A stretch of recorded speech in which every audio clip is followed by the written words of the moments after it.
ಕಾರಣಕ್ಕೆ ವ್ಯಕ್ತಿಯೊಬ್ಬನನ್ನ ಬರ್ಬರವಾಗಿ ಹತ್ಯೆ ಮಾಡಿರುವಂತಹ ಘಟನೆ ಬೆಂಗಳೂರಿನ ಹೊರವಲಯ ಆನೇಕಲ್ನಲ್ಲಿ ನಡೆದಿದೆ. ಬಾರ್ನಲ್ಲಿ ಗುರಾಯಿಸಿದ್ದಕ್ಕೆ ವ್ಯಕ್ತಿಯನ್ನ ಕೊಲೆ ಮಾಡಲಾಗಿದೆ. ಅಮಾಯಕನ ಮೇಲೆ ಪುಡಿ ರೌಡಿಗಳು ಅಟ್ಟಹಾಸವನ್ನ ಮೆರೆದಿರುವಂತಹ ಘಟನೆ ಇದು. ಬೆಂಗಳೂರು ಹೊರವಲಯದ ಬನ್ನೇರುಘಟ್ಟ ರಸ್ತೆಯಲ್ಲಿ ಭೀಕರ ಹತ್ಯೆಯಾಗಿದೆ. ಬನ್ನೇರುಘಟ್ಟ ರಸ್ತೆಯ ಕಲಲ್ಕೆರೆ ಗೇಟ್ ಬಳಿ ಈ ಕೊಲೆ ಆಗಿರುವಂಥದ್ದು. ಗಾರೆ ಕೆಲಸ ಮಾಡ್ತಾ ಇದ್ದಂತಹ 33 ವರ್ಷದ ಹರ್ಷ ಎಂಬಂತಹ ವ್ಯಕ್ತಿ ಹತ್ಯೆಗೀಡಾಗಿದ್ದಾನೆ.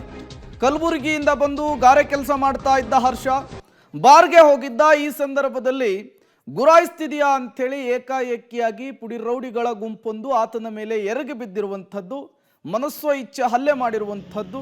ಗಾರೆ ಕೆಲಸ ಮಾಡ್ತಾ ಇದ್ದಂತಹ ಬಾರಿಗೆ ಬಂದಂತಹ 33 ವರ್ಷದ ಹರ್ಷ ಈಗ ಸಾವನ್ನಪ್ಪಿದ್ದಾನೆ. ಮತ್ತಷ್ಟು ಡೀಟೇಲ್ಸ್ ಅನ್ನು ಕೊಡ್ತಾರೆ ಅಂಬರೀಶ್, ದೂರವಾಣಿ ಸಂಪರ್ಕದಲ್ಲಿ ಜಾಯಿನ್ ಆಗಿದ್ದಾರೆ. ಅಂಬರೀಶ್, ಈ ಘಟನೆ ನಡೆದಿದ್ದು ಹೇಗೆ, ಏನೆಲ್ಲ ಡೀಟೇಲ್ಸ್ ಸಿಗ್ತಾ ಇದೆ? ಖಂಡಿತ ಪ್ರೈಮ್, ಸಂಜೆ ಒಂದು 8 ಗಂಟೆ ಸಮಯದಲ್ಲಿ ಬಾರ್ಗೆ ಒಂದು ಕಲಿಕೆರೆ ಅಂದ್ರೆ ಬೆಂಗಳೂರು ಹೊರವಲಯದ ಬನ್ನಘಟ್ಟ ಸಮೀಪದ ಕಲಿಕೆರೆ ಬಾರ್ನಲ್ಲಿ ಕುಡಿಯಲು ಹೋದ ಸಂದರ್ಭದಲ್ಲಿ ಈ ಒಂದು ಮಾತಿನ ಚಕಮಕಿ, ಸಣ್ಣ ವಿಚಾರಕ್ಕೆ ಗಲಾಟೆ ಆಗ್ತದೆ. ಅಂದ್ರೆ ಏನ್ ಗುರಾಯಿಸ್ತಾ ಇದೆಯಾ ಅಂತೇಳಿ ಇಬ್ಬರು ಯುವಕರು ಆತನ ಮೇಲೆ ಒಂದು ಮಾತಿನ ಚಕಮಕಿ ಆಗ್ತದೆ. ಆ ಸಮಯದಲ್ಲಿ ಮಾತಿಗೆ ಬೆಳೆದಂತಹ ಸಂದರ್ಭದಲ್ಲಿ ಏಕಾಏಕಿ ಬಿಯರ್ ಬಾಟ್ಲನ್ನ ತೆಗೆದು ತಲೆಗೆ ಮತ್ತು ಎದೆ ಭಾಗಕ್ಕೆ ಗಂಭೀರವಾಗಿ ಹಲ್ಲೆ ಮಾಡಿದ್ದಾರೆ. ಅಂದ್ರೆ ಹಲ್ಲೆ ಮಾಡಿದಂತರು ಇಲ್ಲೇ ಸ್ಥಳೀಯ ಪುಡಿ ರೌಡಿಗಳು ಅಂತೇಳಿ ಈಗ ಪೊಲೀಸರು ಮಾಹಿತಿಯನ್ನ ಕಲೆ ಮಾಡಿರುವಂತದ್ದು.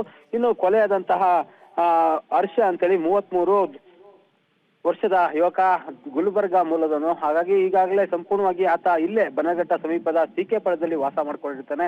ಈಗಷ್ಟೇ ಮೃತದೇಹದ ಸಂಪೂರ್ಣ ಮಾಹಿತಿಯನ್ನ ಮತ್ತು FSL ತಂಡ ಇರ್ಬೋದು ಅಥವಾ DYSP ಆನೇಕಲ್ನ ಉಪವಿಭಾಗದ DYSP ಸ್ಥಳಕ್ಕೆ ಭೇಟಿ ಕೊಟ್ಟಿದ್ದಾರೆ.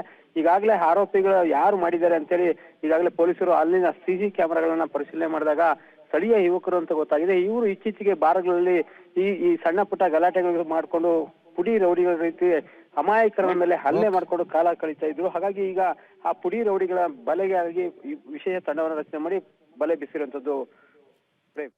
ಓಕೆ, ಥ್ಯಾಂಕ್ ಯು ಅಂಬರೀಶ್ ತಮ್ಮೆಲ್ಲ ಮಾಹಿತಿಗಾಗಿ.